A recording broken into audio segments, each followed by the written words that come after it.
আসসালামু আলাইকুম গাইস, কেমন আছেন? আশা করি ভালো আছেন। আলহামদুলিল্লাহ আমিও ভালো আছি, বাট আমার ফার্মের মুরগিগুলো ভালো নেই।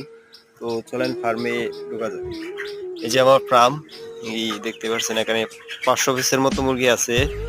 তো এখানে আজকে সকালে আর কি পরিষ্কার করলাম। পরিষ্কার করার সাথে সাথে দেখতে পেলাম যে দুইটা মুরগি একদম মানে বসে থাকে, আর এই যে রুম্বা গুলো এই তার খাড়া হয়ে গেছে। আর এই যে দেখেন রুম্বা বিষয়টি দৌড় মারতেছে, এই যে চলে যাচ্ছে, কিন্তু তারে এই যে রাং আনলেও কোনো তার হুঁশ জ্ঞান নেই, মানে নাড়াছাড়া নেই এই দুইটা মুরগি।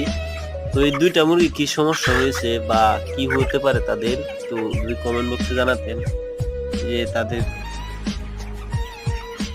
দেখেন একদম ছাই না, এই যে চোখ বুজে আছে, মানে কি সমস্যা দেখা দিছে আমি নিজেও জানি না।